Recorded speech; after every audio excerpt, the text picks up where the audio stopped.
How we doing? How we doing? So a lot of folks seem to think that Colorado is just Denver. Well, today we're going to talk about moving to Colorado in 2025 and why it's not just Denver.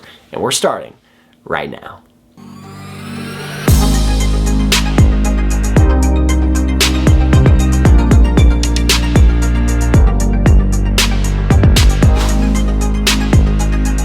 All right, this is Destination Denver, Colorado. I'm your host, Jimmy Everett. And listen, if you're interested in learning all the ins and outs, pros and cons to moving to the Denver or Front Range area, then this is the channel for you. So that subscribe button you see on your screen, make sure you click on that as I drop new videos for you each and every week. And listen, as much as I love trying to be creative here on camera, I'm also a licensed mortgage broker covering the entire state of Colorado, and I'm teamed with some of the state's most talented realtors, and we are helping people move here each and every day. So the number and email you see on your screen, know that I'm always the person to answer your phone calls, answer your texts, answer your emails. There, winning if you need me. Now that we're done with that fun-filled stuff, let's get to what we're here for, and that is moving to Colorado in 2025 and why Colorado is certainly not just Denver. Okay, so I know I have a number of people who started this video and they are immediately saying, of course, Colorado is not just Denver. The reason for this video is pretty simple. I cannot tell you the amount of calls and comments I get on this channel whenever I talk about moving to Colorado, and people are fascinated with Denver. That's always, and especially when it comes with negatives. It's always, well, Denver is this, Denver is that. And the fact is, Colorado remains one of the most desired states for people wanting to move or visit. And while there are people who love Denver, heck, we get it. There are people that do not like Denver at all. Some of them even live in the city, but really emphasizing how much there is to really enjoy and love about Colorado. And today we're really going to focus on that Front Range region. We're going to talk about really as far north as Fort Collins, stretching down to Colorado Springs. We're not really going to get into the Rockies. We'll talk about that in later videos, but really talk about some of these main reasons and areas specifically that make Colorado a desired destination for people thinking about moving in 2025. So the number one reason that people look to Colorado is usually pretty obvious, and that is just that desire for outdoor activities and quick access to it. And especially when we're talking about the Front Range, you have the Colorado Rockies. You have one of the most majestic, that's the term I'll use today, majestic mountain, outdoor areas in the world, and it's right there. It's right at our fingertips. Depending on what community you are living in, you can be up into these amazing mountains within 5 to 10 to 15 minutes, maybe 30 minutes if we're talking about some of the far out stretches. But it's right there. And this is one of those states where people fly in all the time for the opportunity to visit these areas, and it's just right there. Not only that, but Colorado really emphasizes outdoors as is. So while we have the Rocky Mountains there, it's not like you have to go there to enjoy the outdoors. You have parks and trails and reservoirs and all sorts of reasons to get outside. We talk about point number 2, that Colorado gets 300 days of sunshine. And that is such a loose number, these 300 days of sunshine. Realistically, when we talk about like cloudless days, it's around 240, 250 days, or minimal clouds, I should say. But this idea that for the vast majority of the year, at some point in the day, you are going to get some sunshine. Now, I don't know where you live now. I have lived in Connecticut. I've lived in New York. I've lived in Ohio. I've lived in Hawaii, but Colorado isn't touching that weather. I've lived in states, as many of you have, where it turns gray at a certain point in the year and it just stays that way. And you get that like one sunny day in a 4-week stretch, and it's just the most amazing thing ever. Those are the type of areas where you just don't want to be outside. Colorado is the exact opposite. You want to be outside when you're in this state. The third big reason that Colorado remains desirable is our strong job market. And again, people will look to Denver for the hub of that. Not true. There is a healthy job market in Fort Collins. There's a healthy job market in Boulder and in that region, Louisville, Lafayette, going over into Erie. You have Broomfield, which has a huge tech space thriving. Get down into Colorado Springs. Again, a booming town, obviously a ton of military bases there as well. So when we talk about economy, Colorado in general is not just centered around Denver, which it probably was. If we're being honest, 10, 15, 20 years ago, you really needed Denver to generate that, maybe some of the mountain towns with tourism. But now you don't have to live in Denver to find a really good job. You have a lot of options as far as areas that you can explore to live in. Up next, you have quality schools, and that's at all levels. So again, you have your early education, your elementary school, your middle schools, your high schools, and then you have multiple universities. Again, you get up to Fort Collins, you've got Colorado State University. You get down to Boulder, you've got the University of Colorado, or CU. You get down to Golden, you've got the Colorado School of Mines. Colorado Springs, Pueblo, both of those have universities. Colorado State University, Massari Gymnasium, named after my great-grandfather. Gotta throw that out there. But these great universities throughout. And then, yes, I have to mention the University of Denver. But again, these amazing educational opportunities here in Colorado that have people looking for it. And quality schools for people that aren't at that university age yet. You talk about Boulder Valley School District. You talk about Douglas. You talk about the schools down in Colorado Springs. Fort Collins has high rankings as well. So a lot of positives when it comes to education here in Colorado, which is another reason why you have more and more people exploring the state. Among the feedback that I get from people who have moved here or from people in the Denver metro area who have moved outside is the positive vibes, just the energy they feel in the communities that they are living in. Among the ones that get some of the best, and we're going to talk about some of these, is in northern Colorado in areas like Fort Collins, Longmont, getting into areas closer to Boulder, which is, Boulder is not too far from Denver, but you talk about Lafayette and Louisville. Areas where the energy is just positive, where you have these good communities doing a lot of different events, bringing people together in a safe, these safe communities, which I think is a key term that people want to hear. And that's the feedback we're getting back, is that people enjoy living in these communities, they enjoy the other people, and they feel safe in their community. And last up, before we start talking about specific areas you might want to explore, Colorado is not a cheap state by any means. And if you get into the Rocky Mountains, you get into some of these towns, the Aspens, the Vales, the Breckenridge, they get really pricey. Denver is expensive. And that's one of the things that people hit on the most, that metro area, that it's just too much to live there. Well, a lot of these outskirts of Colorado, they get cheaper. It's part of the reason that people are moving to them or exploring them. Again, when you get up to Fort Collins, Loveland, Longmont, when you get down to Colorado Springs, south of Pueblo, these are areas where your dollar stretches a lot further. So when we talk about housing, when we talk about cost of living, people get so caught up in the microcosm that is the Denver and Denver metro area that they lose sight of the fact that affordability, while higher in Colorado, we're higher than the national average, is not going to be as painful as it might be in the Denver metro. All right, so let's have a little fun and let's quickly talk through some of these great areas and locations, communities that you might want to explore, again, outside of Denver, but along that Front Range. And we start up north in Fort Collins.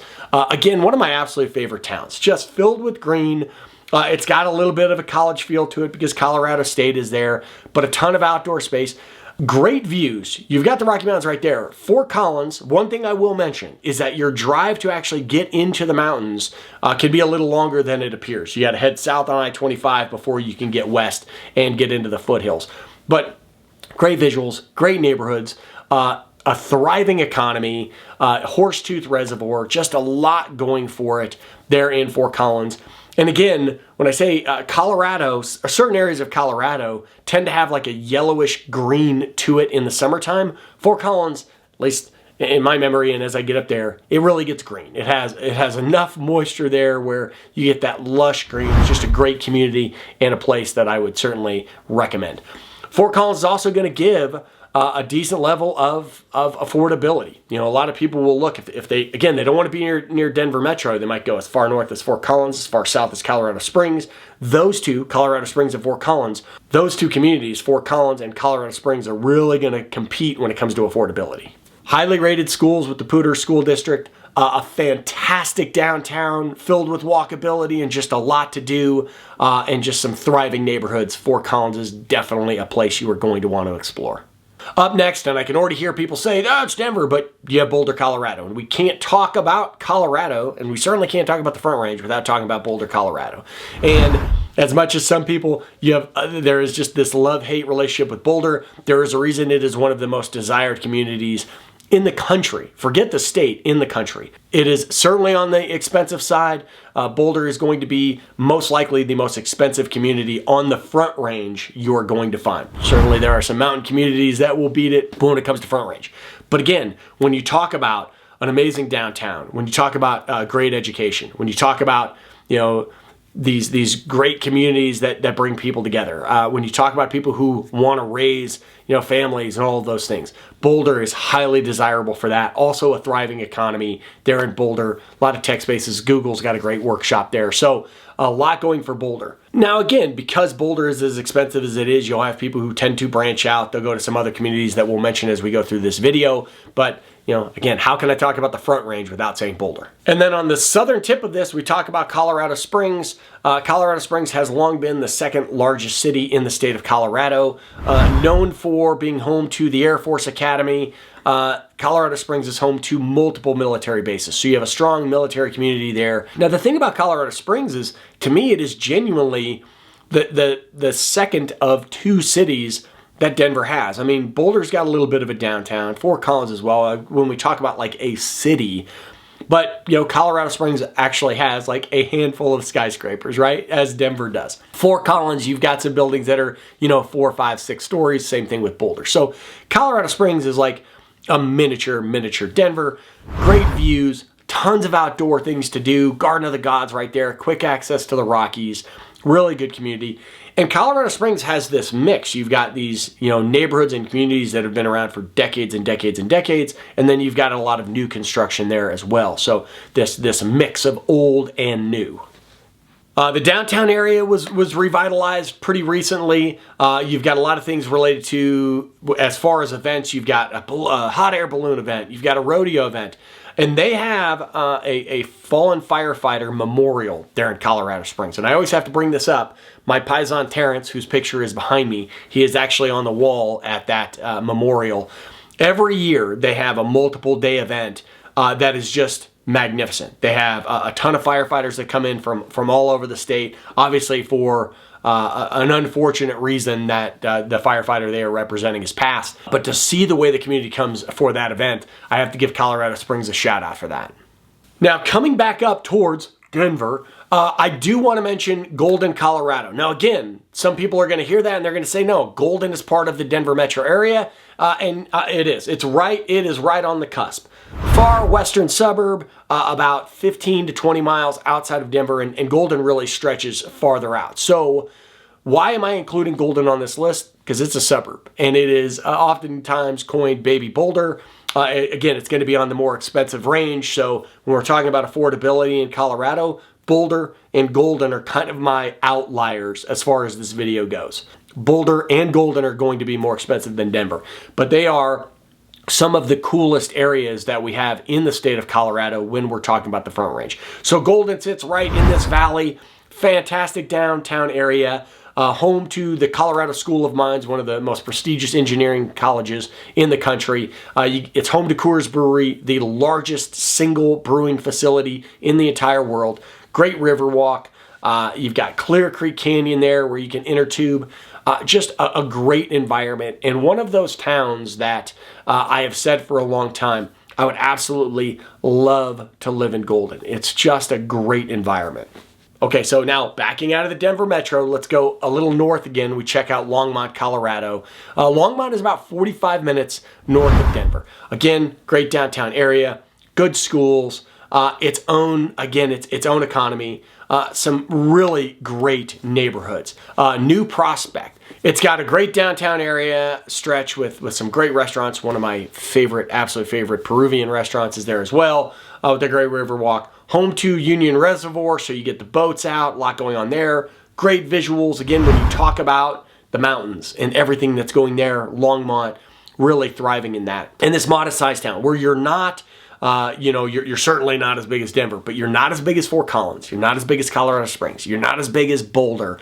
Just kind of that right Goldilocks feel to it with decent access. If you want to get up to Fort Collins, you're not too terribly far away. You want to get down to Denver for the day, horrible Denver, you can, but really stretch out. safe community, good schools overall. Really some of the feedback we get from clients. And Longmont continues to grow and continues to be one of those communities that, as I spend more time in it and my friends and family spend more time in it, we really enjoy. As I'm bouncing all over the place, we go southeast of Denver to Parker, Colorado, about 25 miles southeast of downtown Denver. And again, Parker is going to be considered part of the Denver metro area. It is. But a little farther away from Denver than Golden is. A great suburban town, great downtown. Really good schools with Douglas County School District. Again, when I say really good schools, I should clarify that you're going to want to do, as I mentioned in every video about schools, your due diligence as far as an individual school. But overall, they'll get really good rankings on niche.com, betterschools.com, and we get really good feedback from our friends and clients that live there as well. Parker, really quick access to Denver if you want to get into the city, quick access to Denver National Airport, great downtown area. Of anything you would consider a suburb of Denver, Parker is among the best at community events. They do a ton to bring people together and really, whether it's arts, whether it's Parker Days, whether it's music fests, whether it's a trunk or treat, they do a ton in that community. And there's a ton of outdoor recreation and just things to do there. They have about 1,200 acres of open space, 250 acres of parks and trails, so just a really great community. And touching on some others just to really give you some pinpoints as you're looking at a map. Going closer to Boulder, northeast of Denver, Lafayette, Louisville, and Erie. Now, Louisville and Lafayette right on the way to Boulder. So you have a lot of people who maybe can't afford Boulder, or Boulder's just too pricey for them, and they look to come a little ways out. Louisville gets a lot of that overflow. Now, Louisville can be pricey, but both Louisville and Lafayette, great areas, good neighborhoods, great with a downtown. Erie, an interesting community, north of Denver, roughly 45 minutes or so. It's on your way to Longmont. So I'd say Longmont's about an hour, say Erie's about 45 minutes. But as you get to Erie, a lot of new construction there. I mean, a lot of new community. When I was growing up, Erie was nothing but a racetrack on the side of the road. Now, again, this hustling, bustling, and larger community with good access.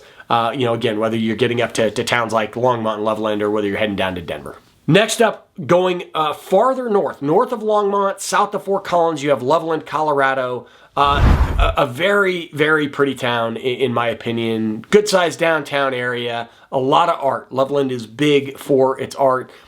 Great visuals. You got water right there. You've got mountains. Just a really cool community. And Loveland is going to be very popular from the affordability standpoint. So it's going to be a bit more affordable overall than Fort Collins, a bit more affordable than Longmont in that great community. So Loveland growing in popularity.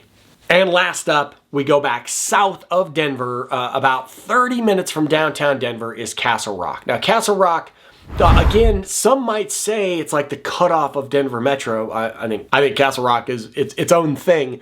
And again, far enough away to where you're not getting the aspects, positive or negative, you're not getting those aspects of Denver. A little more affordable, some really great neighborhoods, pretty cool, though small downtown area. Castle Rock is known for its outlet mall, so you get a lot of people coming down there to shop. Probably one of the only knocks on Castle Rock is transportation. You're basically cut by I-25 heading north to south. That's your big access in and out, so traffic can get a little muddy.